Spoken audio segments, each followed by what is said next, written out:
Hoy nos visita nuevamente Andrea Ramos, coach ontológica, mentora y creadora del podcast Kit para una mente libre. Nació en Galicia, pero actualmente vive en Barcelona. Su enfoque principal está en el diseño de procesos de autoestima basado en transmutación interna. Este es el segundo episodio que grabamos, así que si no escuchaste el anterior, te invito a hacerlo. Bienvenida, Andrea, nuevamente y gracias por venir. Hola, Ale, ¿qué tal? ¿Cómo estás? Ay. Muy bien, súper. Y ya me acordé lo que te iba a decir, que puede o no ir esto, pero que si me ves que miro para otro lado es para acomodar, para ver si se está grabando y todo eso, y etcétera, etcétera. Claro que sí. Ay, se me vino. Sí. Tú aquí eres la dueña absoluta, la líder absoluta del podcast y yo confío en ti 200%. Y yo confío en vos también. Que acá somos editoras, podcaster, lo que haga falta. Invitada, todo. Lo que haga falta. Bueno, me alegra mucho que vengas y que compartas tantas cosas interesantes que tenés, que venía escuchando uno de tus episodios también hablando de autoestima. Pero hoy quiero que hablemos sobre todo de la metodología que usás en tus sesiones, del IFS, Internal Family System, que nos cuentes un poco más de qué va.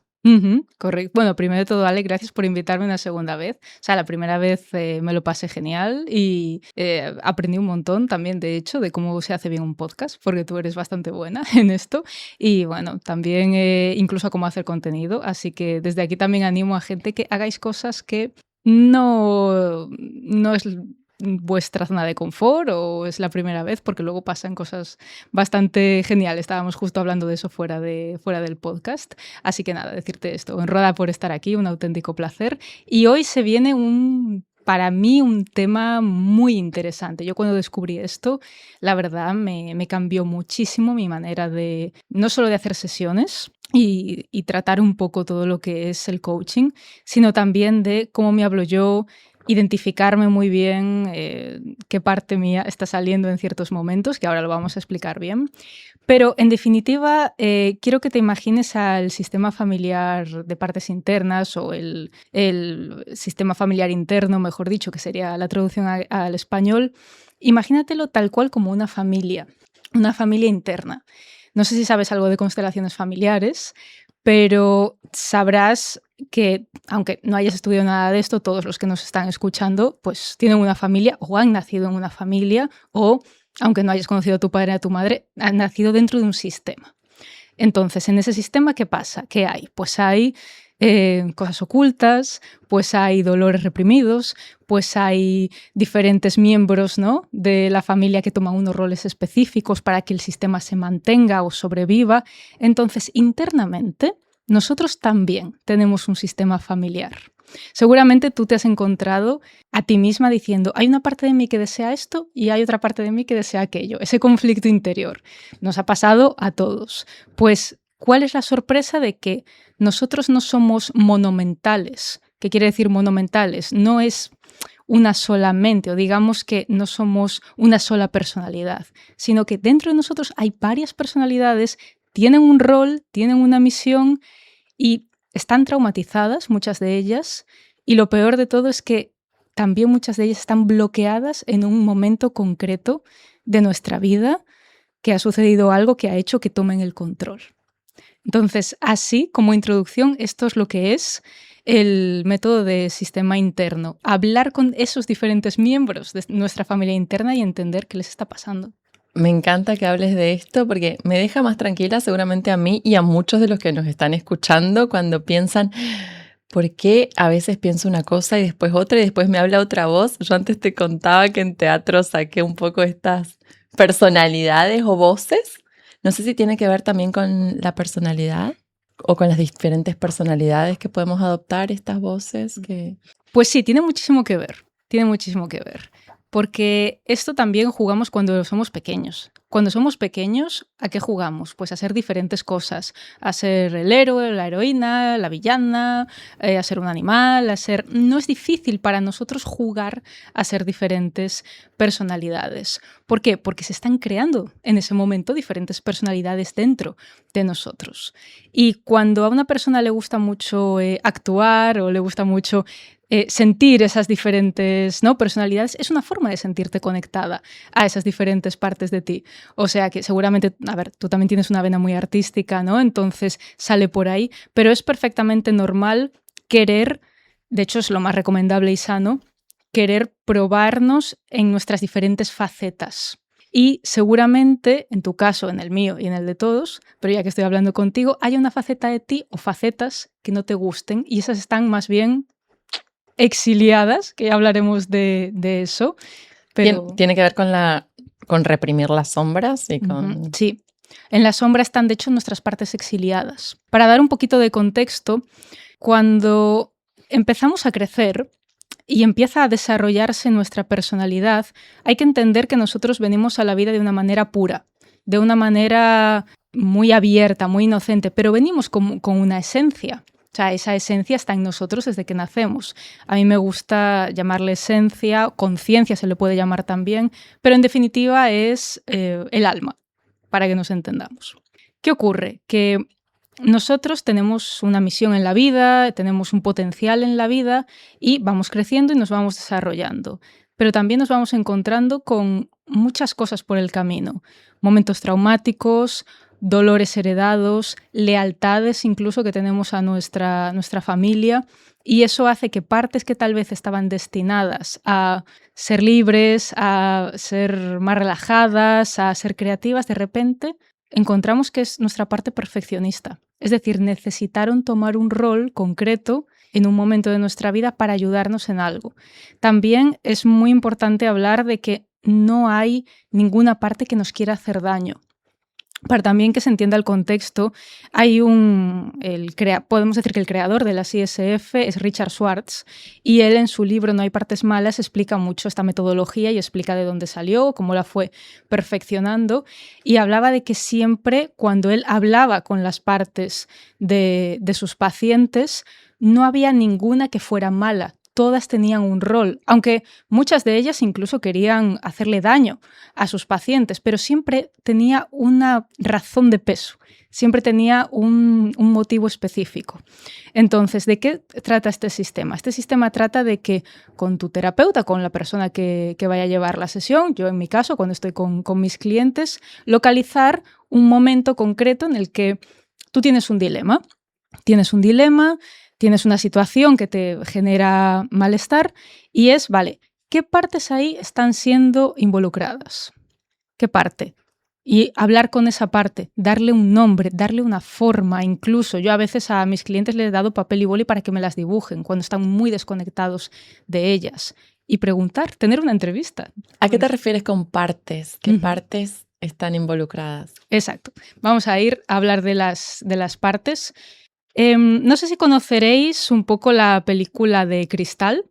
Si no la conocéis, es una película que va sobre un hombre que tiene muchas personalidades. De hecho, hay muchas películas e historias y series sobre el trastorno de la personalidad múltiple, que ahora de hecho tiene otro nombre, pero para que todos nos entendamos, el trastorno de la personalidad múltiple es ese trastorno en el cual hay diferentes personalidades, la mente digamos que se quiebra en varias personalidades y toman el control sin que la conciencia o la personalidad primaria dominante pueda hacer nada.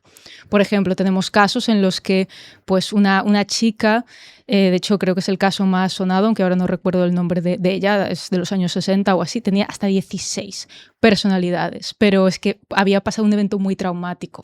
Entonces, eso concretamente, eso de tener varias personalidades, no es algo de psiquiátrico, es algo que tenemos todos. La diferencia es que en estas personas el trauma es tan fuerte que las partes necesitan hasta tomar la conciencia para poder proteger a la personalidad original. Pero en el caso donde no son trastornos, no es tan grave, pues sí que toman el control, pero no del todo. Un ejemplo práctico. Seguramente en tu caso, más de una vez, pues salió una parte de ti que no pudiste controlar. Te dio un ataque de ira, te dejaste llevar por la ansiedad, te dejaste llevar por el pánico, dijiste cosas que en el fondo no pensabas o no querías, etc. Pues ahí estamos experimentando un poco lo que es que una de nuestras partes tome el control. Puede ser cuando decimos, no, esa no era yo. Bueno, sí eras vos, pero con esta parte tomando el control, ¿no? Efectivamente, sí. Es una parte de ti, una parte concreta. De hecho, a mí en criminología este tema del trastorno de personalidad múltiple me fascinaba pero me fascinaba a nivel que quería que todos los casos fueran de eso. ¿Y cuál fue mi sorpresa al descubrir que no era algo tan alejado de la vida cotidiana, no era algo tan alejado de una mente sana? Para también poner un poquito más de contexto, todo funciona con un sistema. Para los más espirituales o para los más metafísicos, os daréis cuenta de que todo, como es arriba es abajo, es una de las leyes herméticas, como es adentro es afuera, etc. Y entonces, bueno, vámonos a lo más grande, ¿sí? Para que veáis que esto tiene un sentido lógico. Tenemos el multiverso, es decir, múltiples infinitos universos. Luego, si bajamos un poquito más, tenemos el universo. Si bajamos un poquito más, tenemos la Vía Láctea. Si bajamos un poquito más, el sistema solar, la Tierra, un continente, un país, una ciudad, una casa, una familia. Y tú ves cómo va bajando como una especie de embudo, pero es que no acaba en ti. Y dentro de ti, ¿qué hay? Otro sistema. Y dentro de cada una de estas partes hay otro sistema de partes. No hace falta ir tan profundo, pero no sabemos hasta dónde llega esto realmente. Puede ser infinito, pero todo tiene un sistema, todo absolutamente. Qué bueno verlo así. Y como antes hablabas de las constelaciones familiares, ¿no? Del sistema familiar en el que uno nace. ¿Tiene que ver cómo es adentro, es afuera, cómo es también el sistema interior del que estás hablando? ¿Tiene que ver con tu sistema familiar? O sea, ¿se replica más o menos o no tiene...? Sí, se replica de una forma muy concreta. Se replica de dos formas. La primera, de dolores heredados, que eso también es lo que se trae en las constelaciones familiares, y también se replica porque si tú naces en un sistema vas a, digamos, replicarlo, ¿no? Seguramente nos encontramos a nosotros mismos replicando comportamientos de nuestros padres, replicando comportamientos de gente de nuestra familia, y además muchas de las partes que nacen en nosotros vienen a causa de vivencias familiares, es decir, es un sistema interno que responde a un sistema externo. O sea que, por supuesto, el sistema familiar, el sistema también de educación en el que nacemos, el sistema cultural en el que nacemos va a determinar muchísimo cómo se van a crear, o más bien qué tipo de defensa van a adquirir estas diferentes partes. Y así como decías, como es afuera es adentro, también cambiando esto de adentro, se puede cambiar lo de afuera. Total. Y eso es lo que supongo trabajas en tus consultas, sí, tus sesiones. Totalmente. Cuando se cambia, no es que se cambie, es que se pone un orden. Lo principal en el sistema interno simplemente es que está desordenado. Y ahora voy a explicar un poquito cómo funciona. Para que se entienda, imaginaros que hay 3 grupos. Las partes realmente de cada uno, las posibilidades son infinitas, porque cada uno de nosotros pues, tiene características diferentes, pero sí que las podemos agrupar para organizarlas en 3 grupos. El primer grupo es el grupo al que podemos llamar managers o directivos. Estas partes son pues, el perfeccionista, el criticón, el que tal vez pues, el control también muchas veces. Son esas partes que se encargan de que el sistema siga tal cual. Es como que su mayor miedo son las cosas nuevas. ¿Por qué? Porque han recibido unas instrucciones de que si algo cambia, nos venimos abajo. Por ejemplo, también hay que tener en cuenta que muchas de estas partes, como han nacido en un momento de trauma, es decir, han nacido en un momento de miedo, culpa o vergüenza, muchas de ellas no saben que ya no estamos allí. Que luego te contaré algún caso, porque es la gran revelación para ellos. El trauma, para que se entienda, es como un momento de tu vida, un momento mental en el que sacas una foto, en el que se saca una foto. Entonces, esa imagen queda como anclada, como bloqueada en ese momento de tu mente, en ese espacio de tu mente. Y ahí en ese momento es cuando interviene una parte para sacarnos de ahí, para ayudarnos con esa situación. ¿Qué pasa? Esa parte no sabe que tú ya no eres una niña de 6 años, por ejemplo, que es donde se originó ese momento doloroso, ese momento de bloqueo traumático. Entonces todavía piensa que sigues ahí. Y la segunda parte, el segundo grupo, mejor dicho, es el grupo que podemos llamar, Richard Schwartz le llama a los bomberos, a mí me gusta llamarle también parches, porque son como movimientos de urgencia. Estos movimientos de urgencia están hechos, todo en realidad está hecho para que tú no accedas al dolor oculto, para que no toques el dolor oculto, porque fue tan doloroso, tan peligroso para el sistema, que no quieren que accedas allí. Entonces, ¿cuáles son estos mecanismos, estos parches, estas partes que utilizan, que funcionan, mejor dicho, como bomberos? Vale, pues son, por ejemplo, un día estás muy triste o recibes un mensaje de tu ex o alguien te mira de una determinada forma o una llamada de tu madre que te vuelve así un poco tal, esa noche te emborrachas. O una adicción, por ejemplo. O una evasión. Bueno, pues me pongo a ver series hasta las tantas de la madrugada. O que eso al final, ¿qué es? Te están distrayendo, te están dando otra cosa para que tú no accedas a ese dolor tan profundo. Y claro, es un mecanismo, si te fijas, de urgencia, porque es como algo fuerte, algo como muy que involucre el cuerpo incluso, que me evada, que me haga que me distraiga, incluso puede ser un ataque de ira también, algo así muy extremo para que ese dolor que de repente surgió, por eso un mensaje, una llamada, una situación, pues siga exiliado, siga en lo oculto. Entonces aparece eso. De hecho, muchas adicciones, y también lo explica Gabor Maté, son simplemente para ocultar un dolor. Según él hay que preguntar, ¿por qué la adicción? No, ¿por qué el dolor? Que es la base, es el origen. Entonces esos son los bomberos. La procrastinación, por cierto, es un bombero, es un parche, porque tú de repente quieres hacer algo y ¿a qué te enfrentas? A una sensación de insuficiencia. O ya empieza ahí uno de estas partes del manager bueno, pero lo tienes que hacer perfecto, pero no porque esto va a salir mal, etcétera. Vale, pues acude la procrastinación en tu ayuda y de repente ahí te quedas. Y mientras tanto, porque soy una vaga, porque soy una perezosa, porque tal. No, ahí hay una parte que está evitando que entres a un dolor, te viene a ayudar, pero la estamos entendiendo mal. Seguimos criticándonos sin ningún sentido. Un sueño de repente, no sé por qué cada vez que quiero mejorar o hacer este curso tan complicado pero que me encanta tal, me entra mucho sueño. Ahí entra, es un parche. Viene para que tú no accedas a un dolor concreto que por esa acción puede salir. Y luego están las partes exiliadas o los dolores ocultos. Richard Schwartz le llama exiliados, a mí me gusta más llamarle dolor oculto porque está en la sombra, justo lo que tú decías antes.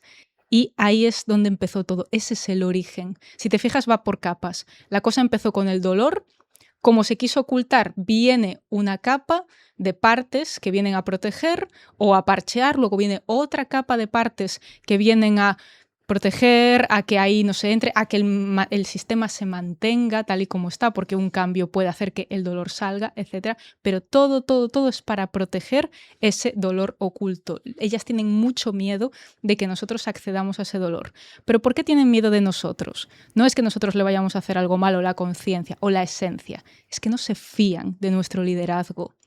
No se fían, porque ellas tuvieron que acudir a nosotros cuando hubo muchos problemas y nosotros, por ser muy pequeños, por no tener las herramientas, por no poder gestionar la situación, no podíamos hacer otra cosa. Y como ellas piensan que tú sigues anclada en esa edad, no se fían de que la esencia pueda liderar el sistema y que vaya a salir bien. Por eso no te dejan acceder, no es que te odien, no es que... No, te quieren proteger a toda costa y no se fían. Cuando hablas de ellas son esas partes de tu mente. Eso es.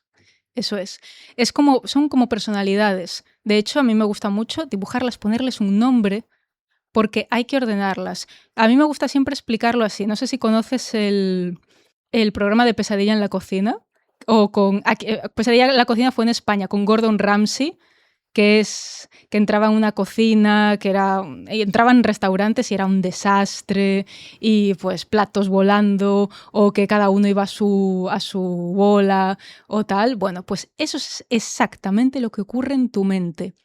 Una locura, cada parte va a lo suyo, una se encarga de proteger, la otra se encarga de dormir, el otro es un dolor que ya no puede más, el otro Claro, todos están en el mismo lugar, que es el restaurante, haciendo con la metáfora, y ahí que falta liderazgo.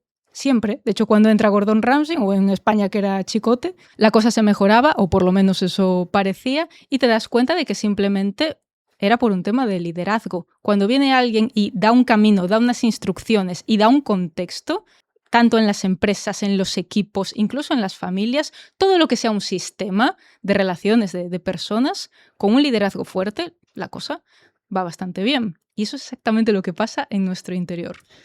¿Y cómo hacemos para empezar a identificarlas, esas partes en cada uno en Ujú. casa? ¿Cómo se hace para identificar por dónde empezar? ¿Hay algún ejercicio concreto? Sí, hay un ejercicio concreto.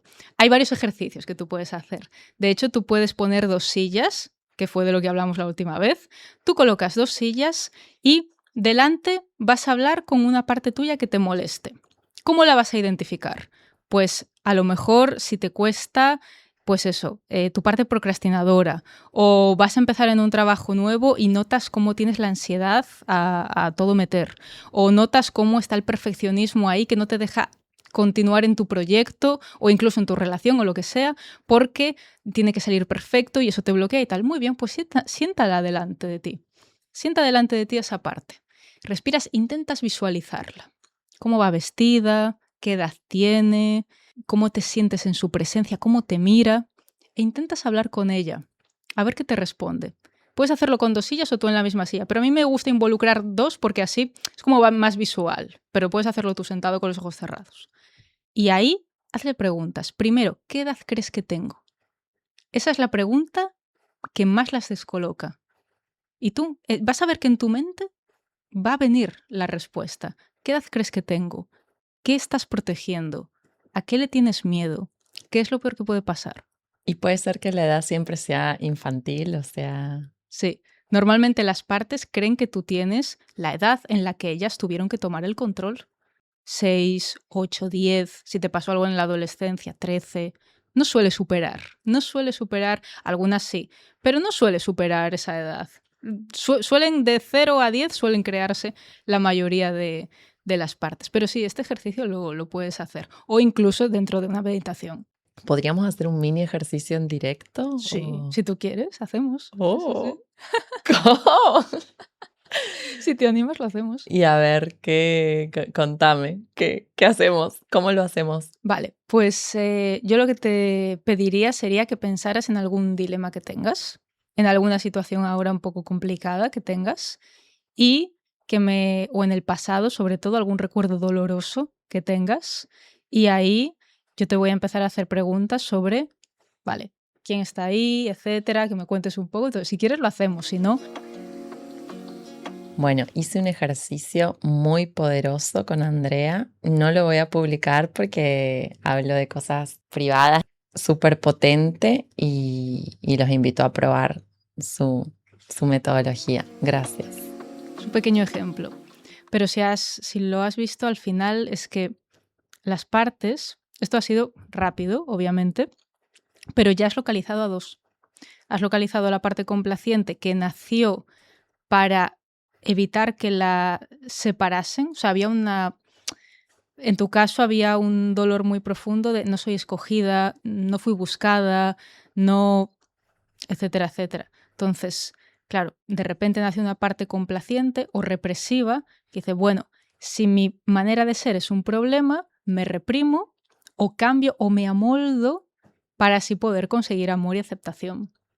Pero claro, el precio a pagar es que reiteradamente te vas a encontrar en situaciones que amoldándote no vas a conseguir el resultado que quieres, que es ser amada. Total, ya te lo puedo decir que lo he vivido. Exacto. Y paradójicamente o no, cuando soy yo misma en relaciones y demás, soy amada. Claro. O Eso sea, es. porque a veces pasa también que Sí. en el pasado fuiste una cosa y en el presente estás como más encaminada con tu esencia, tu self. Ujú. Sí, sí, Mm. exactamente. Entonces, claro, los celos, eso, al final, si te fijas, tiene un origen. Tiene un origen que es el sentimiento de yo no voy a ser escogida. Eso luego trae muchos problemas, porque luego entra, pues eso, la ira, el control, el miedo, la duda, pero si rascamos un poco, todo se retorna a, vale, es que de pequeña no sentí que por ser yo misma fuera escogida, yo sentí que era un problema. Y justo te contaba antes que escuchaba uno de tus episodios que Sí. hablabas de los 6 pilares de la autoestima y contabas esto de Julia Roberts no sabía esto, con un novio que tuvo y cómo se auto boicoteaba y terminó la relación, o sea, más allá de que Sí, sean famosos o no, hay un montón de casos claro. de que uno boicotea pensando que no es merecedora o merecedor de una Ujú, relación sana con una persona linda claro. Sí, y sí. la raíz de todo esto. Pero todo eso también forma parte del sistema interno, porque también el sistema interno, la felicidad a veces la considera peligrosa, porque si soy feliz es algo nuevo para mí o es gracias a un camino nuevo, el sistema está peligrando. Entonces, te boicotea para que tú no accedas a nuevos escenarios donde podrías tocar el dolor oculto, porque imagínate que sí, tú eres muy feliz con una persona, pero esa persona te deja. Tocarías un dolor seguramente de abandono tan fuerte que el sistema no sabe si lo podría soportar. Esto es súper interesante porque cuántas personas abandonan por no ser abandonados y se pierden del disfrute y de esa felicidad justamente para asegurarse y por controlar y por Ujú. tenerlo, ¿no? En vez de... Sí, sí, eso es. De hecho, en este caso tuyo es muy buen ejemplo porque si localizáis algo de cuando erais pequeños, un recuerdo, por ejemplo, también podéis cerrar los ojos, entrar como una meditación e ir a ese recuerdo y os imagináis tal cual cuando erais pequeños y os preguntáis, ¿qué necesitaba yo en ese momento? Y lo intentáis hacer. Pues yo en ese momento necesitaba un abrazo, pues yo en ese momento necesitaba que me dijeran que todo iba a estar bien, pues yo en ese momento necesitaba, etcétera. Y va a haber veces en las que no va a ser nada fácil hacer eso, que tú quieres abrazar a ese niño, que tú quieres tal, pero si eres 100% honesta contigo misma o contigo mismo, te vas a dar cuenta de que hay un poco de, a veces, rencor, de decir, bueno, pero es que no tendría que ser tan débil, por ejemplo. O es que tendría que haberlo hecho de otra manera, o no me gusta sentirme tan vulnerable, etcétera. Y ahí sabes, cuando hay un intermediario entre tú y el dolor, es una parte tuya, una parte protectora, las partes están para protegerte. Con lo cual, ahí ya sabes, vale, puedo hablar contigo. Porque a veces necesitas pedir permiso, como están protegiendo ese dolor oculto, y les puedes pedir, apártate un momento, por favor. Sí. Perdón, no, o sea que así como algo clave que me viene acá práctico es hablar con esas partes tuyas. Se me viene como esto, Sí, ¿no? Como sí, sí. Y la manera más sencilla es eso, localizar un dolor, un recuerdo antiguo que te duela, intentar acceder a él, ya te digo, normalmente tiene la forma de un niño, y cuando intentas acceder a él, eso, abrazar a ese niño, decirle que todo irá bien, va a haber algo contradictorio, vas a sentirte a gusto, pero no se va a sentir un alivio pleno, ¿sabes? Ese alivio de cuando respiras y el cuerpo. No, no. Entonces, si no se siente un alivio pleno, ahí hay algo que te está impidiendo acceder a ese recuerdo, a ese dolor. Y normalmente es una parte protectora. Entonces, el camino lógico es primero hablar con esa parte protectora. ¿Por qué está ahí? ¿Qué edad crees que tienes? ¿Cuál es su misión? Y además, lo más interesante es que las partes protectoras no quieren ese rol. No lo quieren. De hecho, en varios trabajos que he hecho, siempre en todas las más críticas, las más malvadas, las partes más crueles que parecen, a todas cuando hablas con ellas, llegas a un acuerdo con ellas y intentas entender qué les está pasando, luego cuando les preguntas, oye, ¿a ti te gusta este rol? ¿A ti te gusta controlarme o ser la perfeccionista? Siempre te dicen que no. Sí, no, pero si yo nací para relajarme, o yo nací para experimentar lo que es ser auténtica, o yo nací para bailar, nunca quieren ese rol, pero por amor a nosotros, al sistema, para protegernos, toman un rol y a lo mejor están 20, 30, 40 años con un rol que ellas no desean. Las primeras que sufren en este tipo de cosas son nuestras partes internas. Ellas son las primeras que sufren porque son las primeras que no desean ese rol. cuando hablas ellas, yo me imagino como unas muñequitas, como unas personitas pequeñitas viviendo adentro de nosotros, ¿no? Y hablarles. Tal cual, es tal cual. Ajá. ¿Y cómo hablarle para que se relaje sin luchar contra esa parte? Sí, la primera cosa que hay que hacer es no juzgarlas. Hablar con ellas con el mismo respeto con el que te gustaría que hablasen contigo cuando estás en esa situación. Cuando tú estás, pues eso, muy enfadada o muy picajosa o muy que algo no va bien o muy triste o muy tal, tú lo único lo último que querrías es que te juzgasen. O sea, alguien que viene y te juzga no va a conseguir entrar a donde tú estás, no va a tener acceso a tus emociones, tú no te vas a abrir con esa persona. Entonces, nuestras partes es lo mismo. Lo que necesitan es respeto, porque nunca han hablado con ellas de una manera respetuosa. O sea, a la parte que nos critica, ¿qué hacemos? La odiamos. Déjame en paz, ya no puedo más contigo. A la parte perfeccionista, Dios mío, es que si no fuera por ti haría muchas más cosas. Las atacamos continuamente, las humillamos, les decimos cosas terribles. Entonces, solo acercándote con respeto y decir, oye, entiendo por qué naciste, entiendo que fue para protegerme. Entonces, ¿qué necesitas de mí? Me encanta porque le estás dando forma, claridad y práctica a esto que se escucha mucho de hablate bonito. Es Sí. básicamente esto. Uno dice, bueno, hablate bonito y lo escuchamos y lo repetimos inclusive, pero es eso, hablarle a tus partes de manera amable, amorosa Sí. y es sin juzgar lo que acabas de decir. Sí, lo que necesitan, y aclaro una cosa, lo que necesitas siempre en los sistemas es un orden.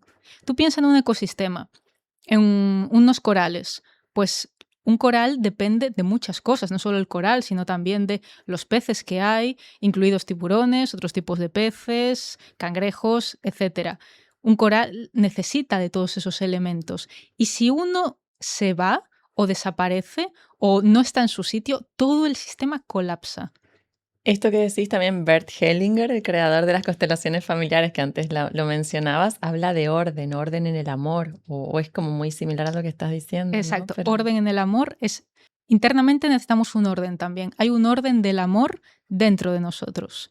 Y cuando hablamos con todas esas partes y las ordenamos y le damos el rol que ellas quieren tener, todo se ordena, la mente se despeja, el cuerpo se libera y es, claro, es el siguiente nivel, hablarte bonito.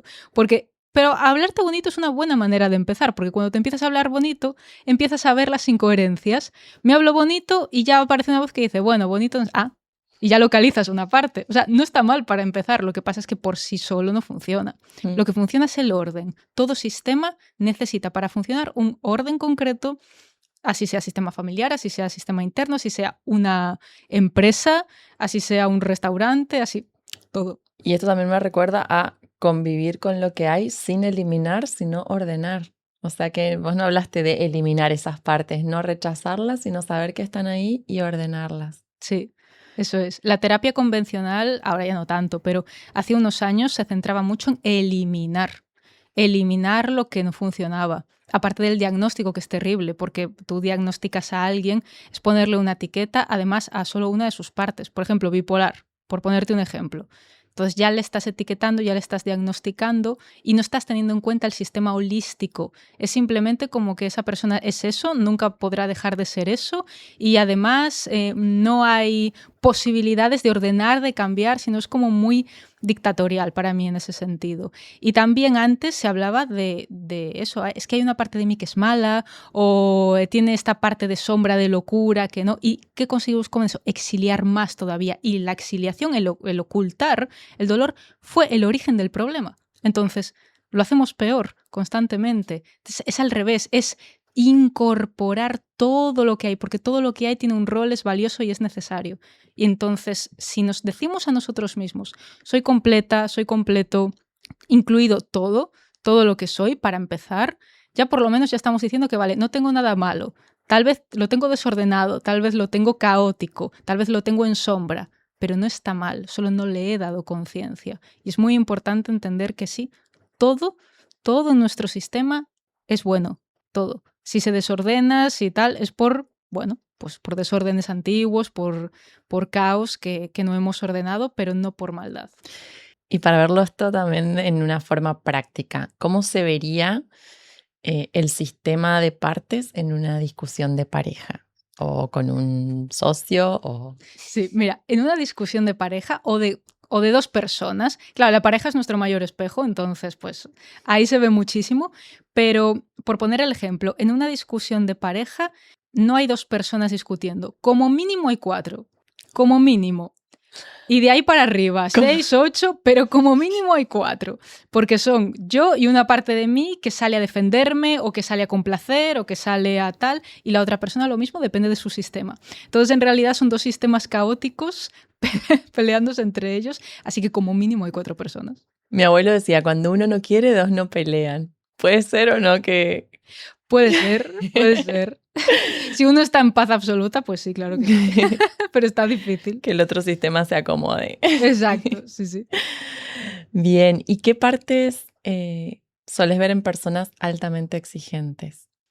La parte siempre que no falla de personas muy exigentes es la parte del perfeccionismo o, que es un poco lo mismo, el del crítico interior. Tienen jueces internos muy, muy fuertes porque hay mucho miedo en esas personas, porque esas partes nacieron para controlar que todo vaya bien, y bien quiere decir que todo se mantenga, pero en realidad si tú tienes que poner tantos esfuerzos para que algo se mantenga, es que si algo pende de un hilo.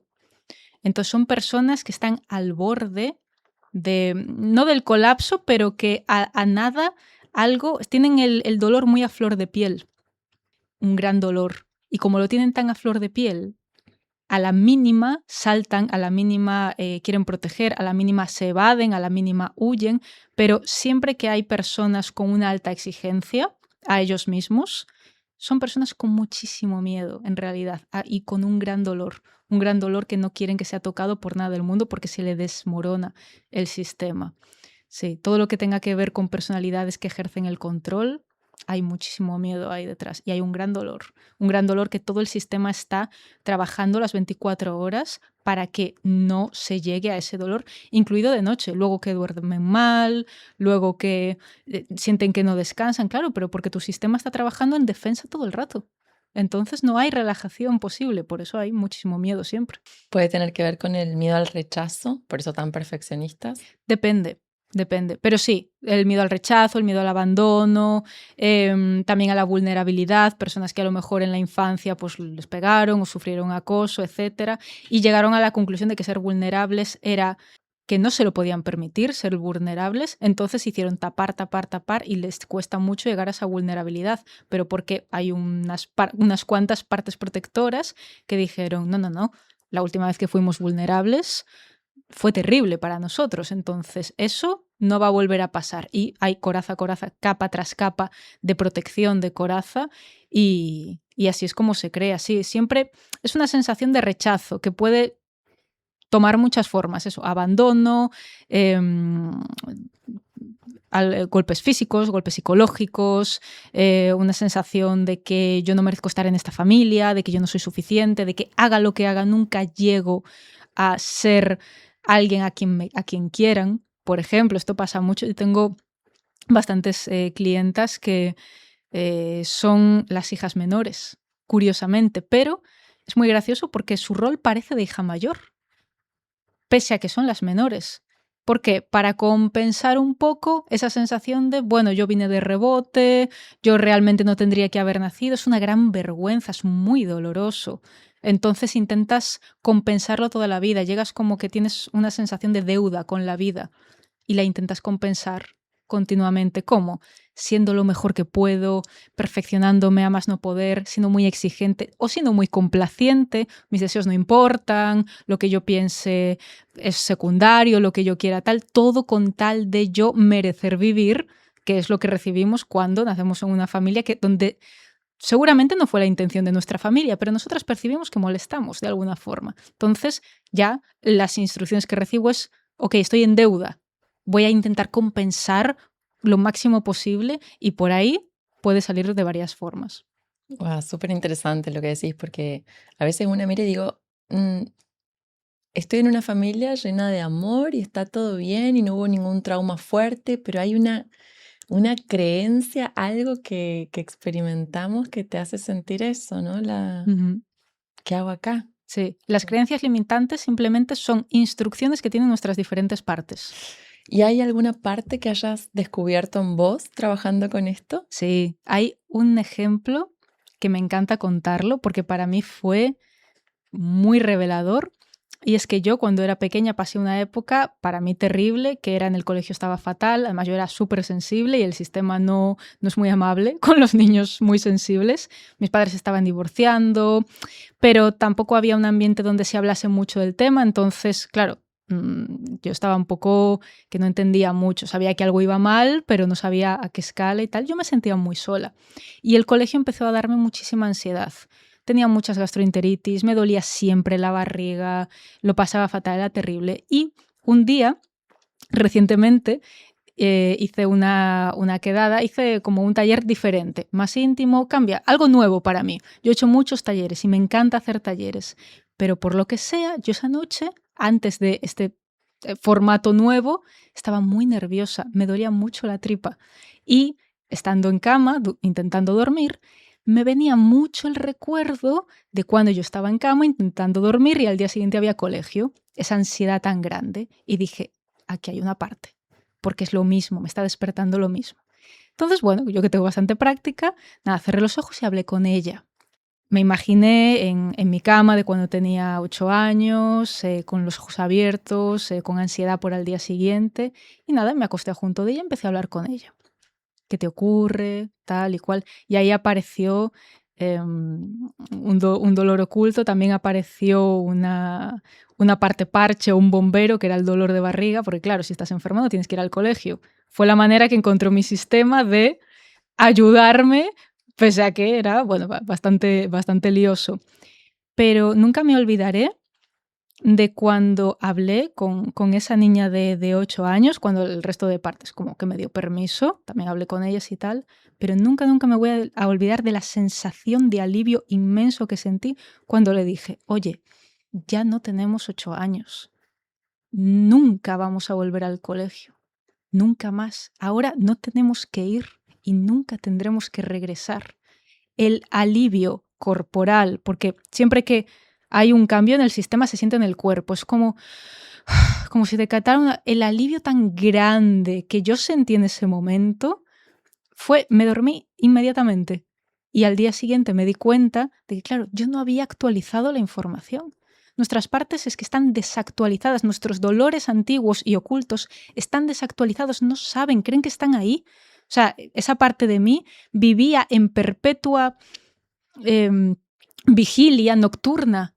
Estaba siempre ahí en cama con los ojos abiertos, que mañana hay colegio, y no salía de ahí. Pero cuando yo fui y le conté la nueva realidad, oye, mira, que esto ya no pasa más, que pasa esto. Para ella fue un alivio inmenso y a mí los nervios se me quitaron prácticamente instantáneo y es que me dormí súper rápido.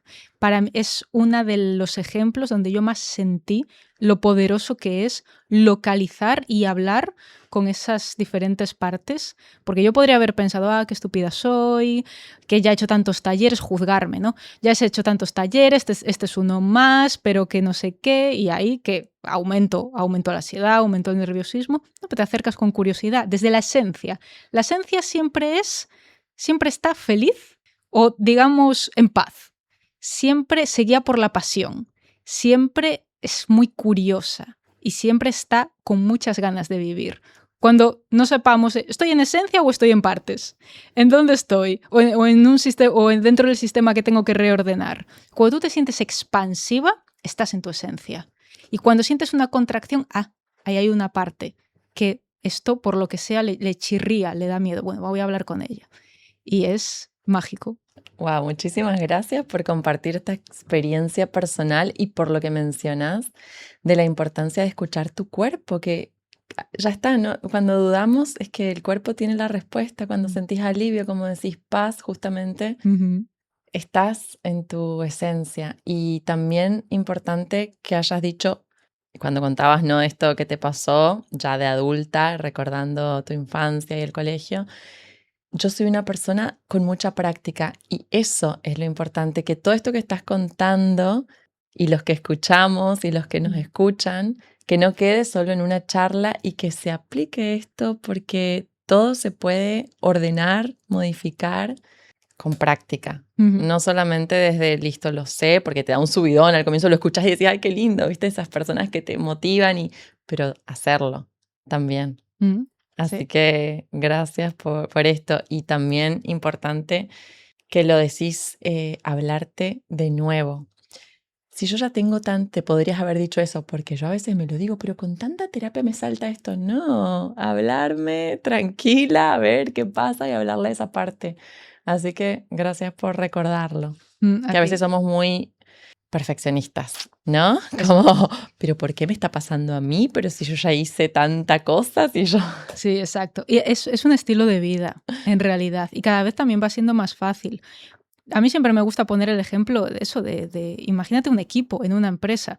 ¿Tú te imaginas que con una reunión eso significa que no va a haber problemas nunca más en el resto de la vida del equipo, en el resto de la vida de la empresa? No. Cada día hay que tener reuniones, cada día hay que solventar problemas. Con nosotros es exactamente lo mismo. Y justamente mientras más crecemos, más preparados estamos para algo más grande y para un reto mayor. Así que nunca dejamos de tener, Sí, no sé si decir obstáculos o retos. exacto.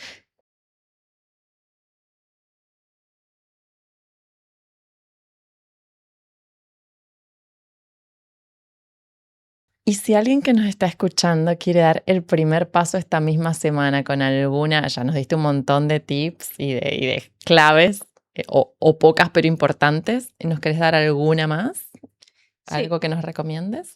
sí, voy a haceros una pequeña meditación. Entonces, si alguien está escuchando, es muy sencilla y la podéis hacer durante toda la semana. Simplemente cerrad los ojos un segundo, respirad profundo,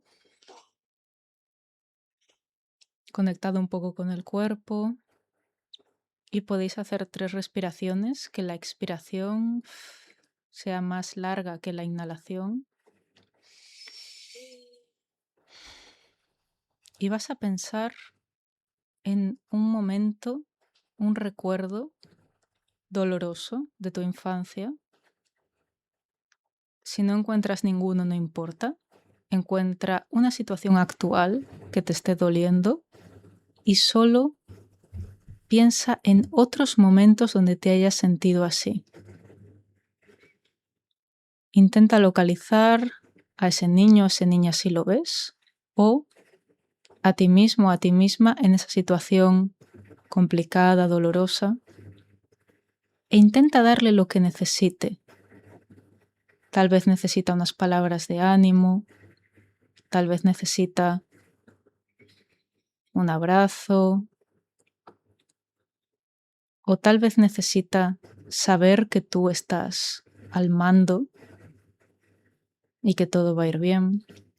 Y fíjate, cuando intentas acceder a ese niño, esa niña o a esa versión de ti que está pasando por una mala situación, fíjate si estás solo o si hay alguna parte más que quiera o que esté en medio que te impida entrar ahí. Tal vez te da rabia que sea tan débil ese niño o esa versión de ti. Tal vez te da rabia la vulnerabilidad que sentiste en ese momento. Tal vez te duele el verlo tan solo, tan sola. E intenta simplemente pedirle a quien quiera que esté ahí, a cualquier parte tuya, una parte protectora, que se aparte, que espere un momento y de nuevo ahora, una vez que se ha apartado, intenta acceder a esa versión tuya. A ver si esta vez entra mejor aquello que le quieres dar. Y si todavía notas resistencia, tal vez te juzgas, hay una parte de juicio ahí, una parte crítica, es una parte protectora. Pregúntale qué está protegiendo. Pregúntale si sabe qué edad tienes tú ahora. Pregúntale por qué se empeña tanto en que tú no entres ahí y por qué no confía en ti. Y simplemente tienes una conversación con ella. Vale, luego respiras profundo y a tu ritmo vas saliendo y puedes ir probando durante estos días a hablar con esas emociones que van apareciendo, muchas de ellas contradictorias, y a ver qué te van contestando. Por lo menos para empezar, un diálogo, ni que sea acercarte ya desde otro lugar, no desde el juicio, no desde la rabia que sientes por esa parte que te critica, que es incómoda, sino desde la curiosidad de tu esencia.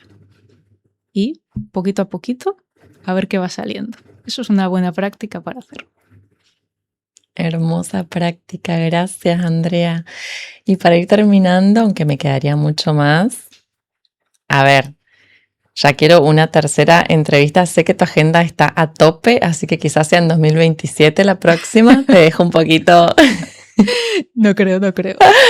Pero bueno, una frase que resuma qué es en el fondo sanar desde el IFS, desde el sistema. Desde el sistema familiar interno. ¿Qué es sanar? Es querer y aceptar a todas tus partes por igual. Eso sería.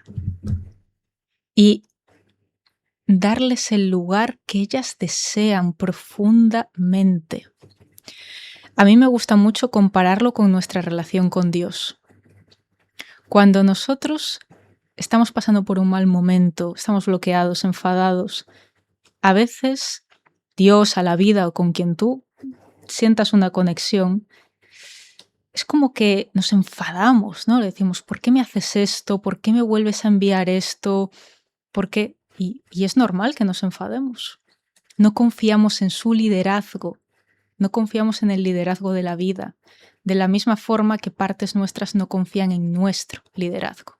Entonces, cuando diferentes partes de nosotros confían en nuestro liderazgo, le demostramos todo el amor que sentimos por ellas, vamos a sentir una conexión con el todo, con Dios, con el universo, gigante, porque es a gran escala exactamente lo que nosotros estamos experimentando en nuestro interior.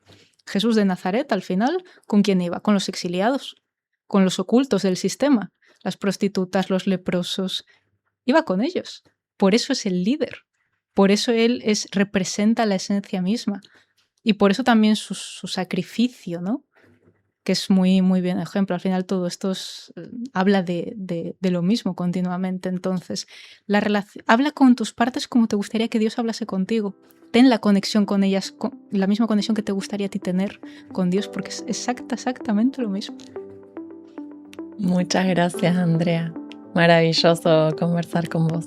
Igualmente, muchas gracias, Ale. Ya quiero la tercera. Ay, yo también. Me encanta. Gracias infinitas. A ti.